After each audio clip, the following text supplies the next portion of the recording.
Hello दोस्तों। स्वागत है आपका अपने YouTube channel read classes Soni ji Chomu पे। दोस्तों, राजस्थान की ज्योग्राफी हम पढ़ रहे थे, उसमें आज हमारा नया टॉपिक स्टार्ट होगा, राजस्थान की प्रमुख मिट्टियाँ। दोस्तों, आपने पीटीआई का पेपर देखा होगा और हमारी कल्चर पढ़ाई हुई देखी होगी।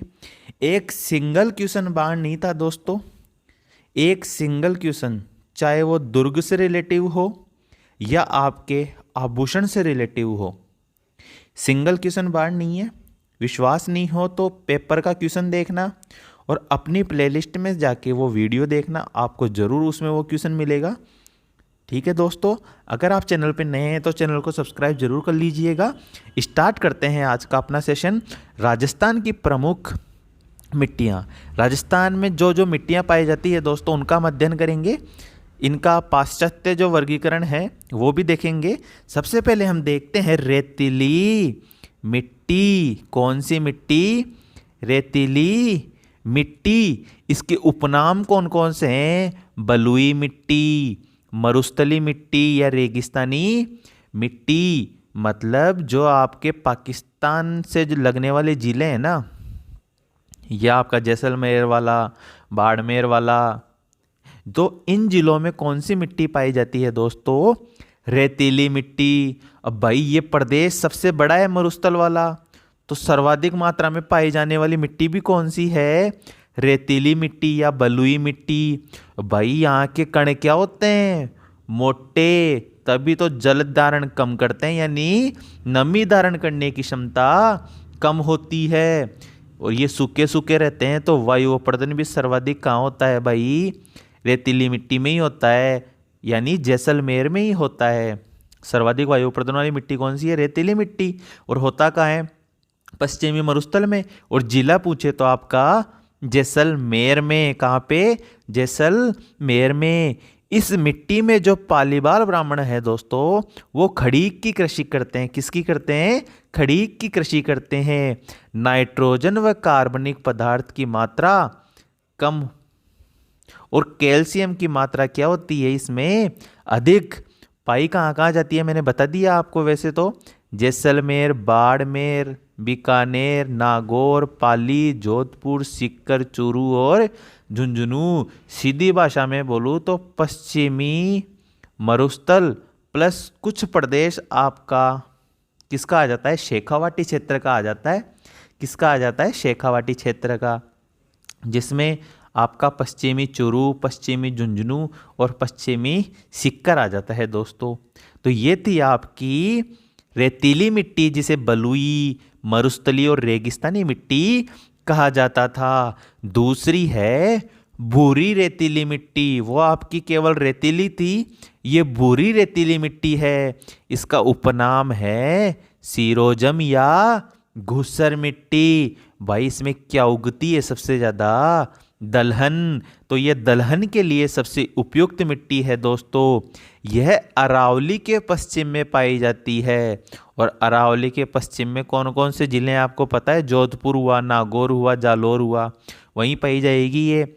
इसमें फास्फेट की मात्रा सर्वाधिक होती है तथा नाइट्रोजन और कार्बनिक पदार्थों की क्या होती है दोस्तों?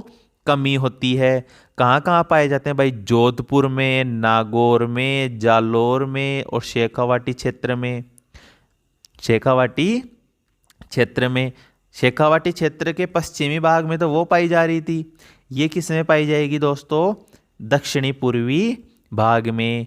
ठीक है, तो ये थी आपकी भूरी रेतीली मिट्टी। आपने रेतीली पढ़ ली, भूरी रेतीली पढ़ ली, अब पढ़ते हैं भूरी मिट्टी। वैसे भूरी, वैसे बनास नदी के प्रवाह क्षेत्र में। तो बनास नदी का प्रवाह क्षेत्र जानते हो आप?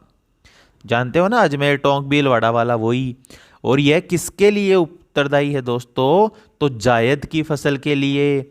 और इसमें नाइट्रोजन और फास्फोरस की मात्रा की कमी होती है। किसकी कमी होती है? नाइट्रोजन और फास्फोरस की। यह अजमेर, टोंक, भीलवाड़ा और सवाई माधोपुर में। अरे बनास नदी के प्रवाह क्षेत्र में कौन सी मिट्टी पाई जाती है? भूरी मिट्टी। जैसे जलोढ़, जैसे जलोढ़। और इस मिट्टी को कहते हैं कच्छारी मिट्टी। दोमट मिट्टी, ब्लैक कॉटन सोयल। दोस्तों ब्लैक कॉटन सोयल किसे कहा जाता है? जलोढ़ मिट्टी को। आप काली मिट्टी को मत करके आ जाना। ब्लैक कॉटन सोयल किसे कहा जाता है? जलोढ़ मिट्टी को। भाई इसमें जिंक की तो होती है कमी, लेकिन नाइट्रोजन की क्या होती है? अधिकता। और नाइट्रोजन अधिक हो गया तो ये सबसे ज़्यादा क्या हो गई? उपजाऊ हो गई। सर्वाधिक उपजाऊ हो गई तो भाई मैदान में ही पाई जाएगी। तो कहाँ पे पाई जाएगी? उत्तर पूर्वी राजस्थान में पाई जाएगी। उत्तर पूर्वी राजस्थान में जिले कौन कौन से आते हैं? जयपुर और उसके आसपास का क्षेत्र। जयपुर, दौसा, अलवर, भरतपुर, धौलपुर, करौली, टोंक और सवाई माधोपुर। यानी जो आपका ढूंढाड़ क्षेत्र है उसमें कौन सी मिट्टी पाई जाएगी? जयपुर वाले में जलोढ़।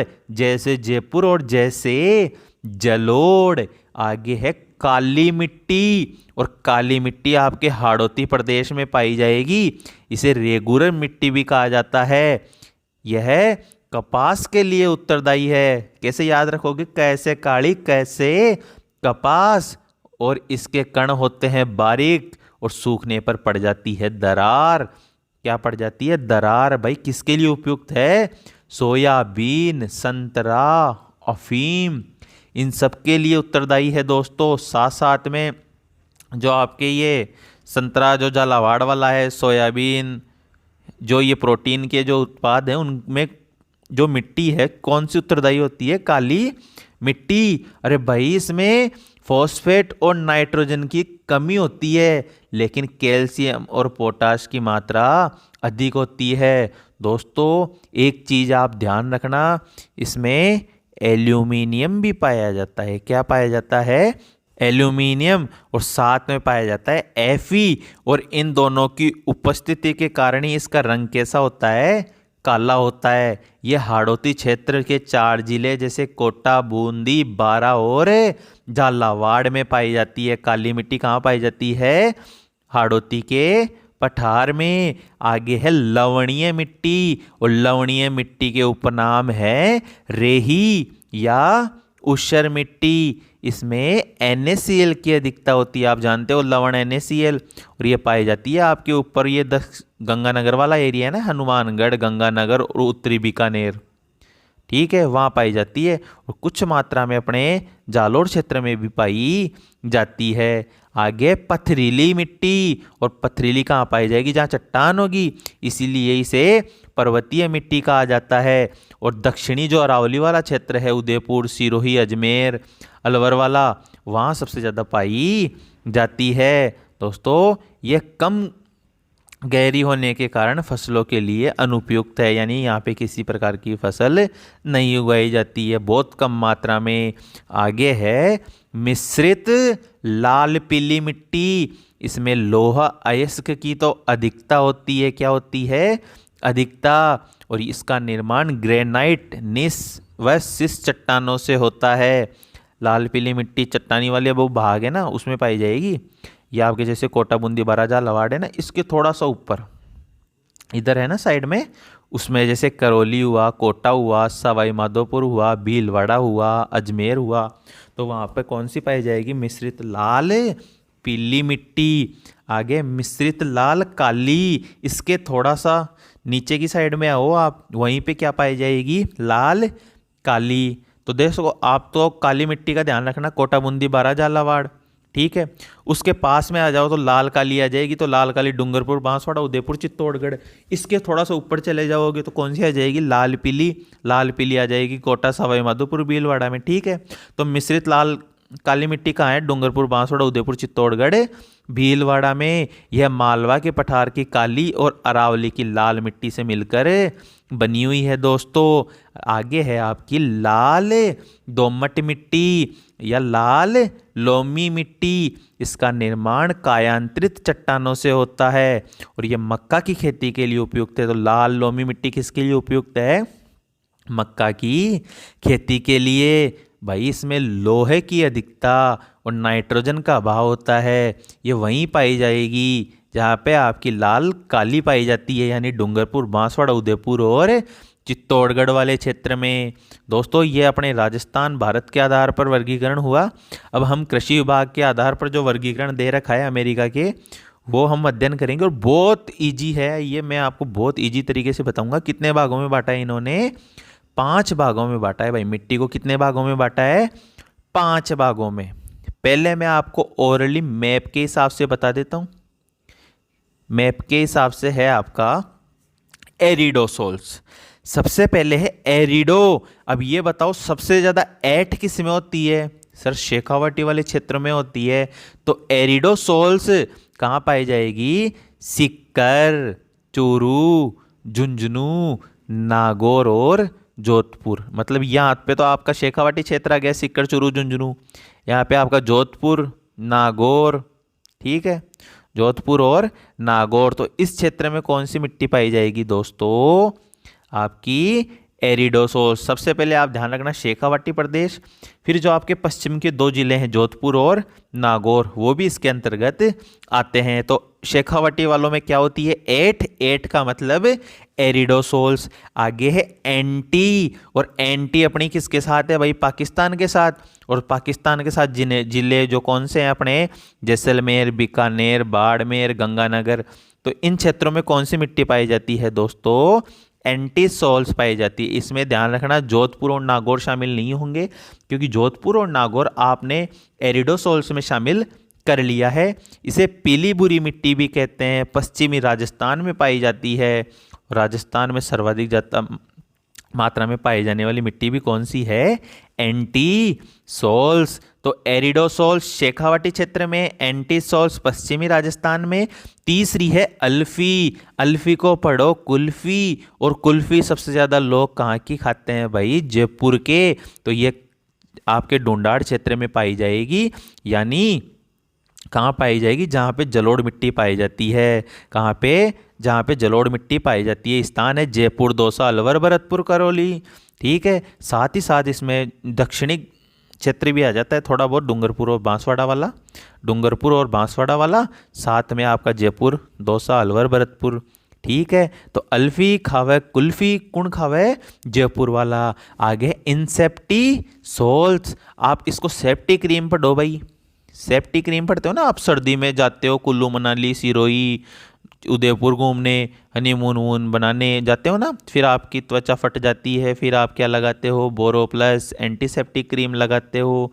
एंटीसेप्टिक क्रीम लगाते हो? नहीं लगाते? लगाते हो। कौन से क्षेत्र में घूमने गए? सर सिरोही भी गए, उदयपुर भी गए। तो भाई ये मिट्टी पाई कहाँ जाएगी? वहीं तो पाई जाएगी, सिरोही, पाली, राजसमंद और उदयपुर में। कभी भी ये शुष्क क्षेत्र में नहीं पाई जाएगी। सॉरी, कहीं भी ये शुष्क क्षेत्र में नहीं पाई जाएगी। यह आर्द्र मिट्टी होती है। चौथी अपनी कंप्लीट हुई इंसेप्टिसोल्स। फिर है 5वीं वर्टिसोल्स। वर्टी को पढ़ो बाटी, और बाटी कैसी होती है भाई? थोड़ी थोड़ी सी काली। और काली मिट्टी कहाँ पाई जाती है? हाड़ौती के पठार में। और हाड़ौती के पठार में कितने जिले आते हैं? 4, कोटा, बूंदी, बारा और झालावाड़। कोटा, बूंदी, बारा और झालावाड़। तो हाड़ौती क्षेत्र में कौन सी मिट्टी पाई जाएगी? वर्टिसोल्स। तो वर्टिसोल्स तो आपके हाड़ौती क्षेत्र में, इंसेप्टिसोल्स आपके घूमने वाले क्षेत्र जैसे उदयपुर में, फिर थी आपकी एंटीसोल्स वो पाकिस्तान वाले क्षेत्र में, एक थी एरिडोसोल्स जो ऐट होती है वो शेखावाटी क्षेत्र में, और एक थी आपकी अल्फीसोल्स जो जयपुर वाले क्षेत्र में पाई जाएगी। तो दोस्तों आशा करता हूँ आपको अमेरिका का वर्गीकरण समझ में आया होगा। अगर आपको वीडियो पसंद आ रहा है तो चैनल को सब्सक्राइब जरूर कर लीजिएगा। आप पीटीआई का पेपर जब देखोगे आपको पता चलेगा हमने कोई चीज़ गलत नहीं पढ़ाई है और मैटर हमारा किसी से कम नहीं है। और मैं कभी भी ऐसा कोर्स लॉन्च नहीं करूँगा जो आपको पेड देना पड़े। आजकल के जो यूट्यूबर थे वो सारे के सारे अपने ऐप बना रहे हैं और अपना कोर्स बेच रहे हैं, ताकि वो पूरा सिलेबस भी नहीं करवाएंगे और आपको भ्रम में भी डाल देंगे। इससे अच्छा है आप एक ऑथेंटिक कोचिंग का कोर्स ले और उसमें पैसे इन्वेस्ट करें। ऐसे यूट्यूबर्स के कहने पे नहीं है। हाँ, जो आपको अच्छा मैटर मिले उसको आप पढ़ो, पैसे खर्च करने की कहीं ज़रूरत नहीं है। आगे है मिट्टी का पीएच के आधार पर वर्गीकरण, और ये वर्गीकरण सबसे इजी है। देखो आपका पीएच स्केल होता है ऐसा, ठीक है। इसमें 14 तक गिनती होती है, 1 से लेके 14 तक। बीच वाली संख्या कितनी हो गई सर? 7 हो गई। अगर 7 pH है तो वो उदासीन हो जाएगी। कैसी हो जाएगी? उदासीन। अगर 7 से कम हो गया तो अम्लीय, और 7 से ज़्यादा हो गया तो क्षारीय। तो उदासीन मिट्टी होती है, उसकी pH कितनी होती है भाई? 7, और ये सबसे उपजाऊ मिट्टी भी होती है। फिर है अम्लीय मिट्टी, pH क्या होगा? 7 से कम। इसमें कैल्शियम की क्या होगी? अधिकता, और इसका उपचार करने के लिए इसमें क्या मिलेंगे? क्षार यानी चूना, फास्फोरस, जस्ते का चूर्ण। फिर है अपनी क्षारीय मिट्टी, और क्षारीय मिट्टी मैंने बता दिया था pH का मान कितना हो जाएगा दोस्तों? 7 से अधिक। इसमें सोडियम कार्बोनेट, सल्फेट और मैग्नीशियम व कैल्शियम क्लोराइड की अधिकता होगी। और इसका उपचार जो आप करोगे वो जिप्सम और उड़द, ध्यान रखना इंपॉर्टेंट है, क्षारीय मिट्टी के लिए आप किससे उपचार करोगे? जिप्सम और उड़द से। आगे है सेम समस्या, यानी भूमि का दलदल होना। और ये किसके कारण होता है भाई? पारिस्थितिक परिवर्तन के कारण होता है। भाई हुआ था क्या कहीं? हाँ सर हुआ था ना। हनुमानगढ़ का जो बडोपल गांव है वहाँ, और साथ ही साथ जो गंगानगर है वहाँ पर भी ये समस्या है। भाई क्यों है? क्योंकि ये इंदिरा गांधी सिंचित क्षेत्र है। चंबल नदी के अफवाह क्षेत्र में इसे दूर करने के लिए एक परियोजना चलाई गई थी, जिसे कहा जाता है रोजाड़ परियोजना। दोस्तों अगर आपको सेम समस्या से निपटारा पाना है तो आप यूकेलिप्टस या सफ़ेदा के पौधे लगाओ। यूकेलिप्टस या सफ़ेदा के पौधे लगाओ, या साथ में जिप्सम का प्रयोग करो। तो सेम समस्या बडोपल गांव, हनुमानगढ़ प्लस गंगानगर। आगे है आपके मृदा अपरदन। अपने कितने प्रकार के मृदा अपरदन होते हैं, कौन कौन सा कहाँ होता है, इन सब के बारे में अध्ययन करेंगे। मिट्टी का अपने स्थान से उड़कर दूसरे स्थान पर चले जाना ही क्या कहलाता है? मृदा अपरदन, या बहकर चले जाना। उपनाम है किसान का पहला शत्रु, मृदा का क्षय रोग और रेंगती हुई मृत्यु। ये तीनों एक ही चीज को कहा जाता है, उसे कहते हैं मृदा अपरदन। इससे मृदा की उर्वरक क्षमता कम हो जाती है, मतलब उपजाऊपन कम हो जाता है। आगे है मृदा अपरदन के प्रकार, और सबसे पहले है अवनालिका अपरदन। दोस्तों अवनालिका अपरदन को लंबवत अपरदन या जल अपरदन कहते हैं, और यह सर्वाधिक चंबल नदी से होता है। और चंबल नदी में कहाँ? कोटा में। तो अवनालिका अपरदन सबसे ज़्यादा कहाँ होता है भाई? कोटा में। और नदी कौन सी? चंबल। चंबल कौन सी? कोटावा में। कहाँ पे? कोटा में। तो अवनालिका अपरदन सर्वाधिक कहाँ? कोटा। फिर है वायु अपरदन। वायु अपरदन को पर्वतीय या क्षैतिज अपरदन भी कहा जाता है। यह राजस्थान में सर्वाधिक होता है, और राजस्थान में सर्वाधिक होता कहाँ पर है? जैसलमेर में। और सबसे कम होता है धौलपुर में। आगे है चादरी अपरदन। भाई चादर तो भाई पर्वतीय क्षेत्र में ही होगी। कहाँ पे? पर्वतीय क्षेत्र में, जैसे सिरोही, राजसमंद, उदयपुर, अजमेर और अलवर में। आगे है नाली नुमा, और ये सबसे खतरनाक अपरदन होता है दोस्तों, और ये होता है आपके करौली, कोटा, धौलपुर और सवाई माधोपुर वाले क्षेत्र में। कौन सा? नाली का अपरदन। और ये सबसे क्या होता है भाई? खतरनाक होता है। अन्य कुछ महत्वपूर्ण तथ्य हैं मिट्टी से लिए, मैं आपको बता देता हूँ। आपको कृषि विभाग ने राजस्थान की मृदा को कितने भागों में बांटा है भाई? 14 भागों में बांटा है। कितने भागों में? 14 भागों में। सर्वाधिक सिंचित क्षेत्र वाली भूमि गंगानगर। कौन सा? गंगानगर। सर्वाधिक बेकार भूमि जैसलमेर। भाई जैसलमेर में बेकार ही जना है तो 1 किलोमीटर में 17 जना रहे हुए।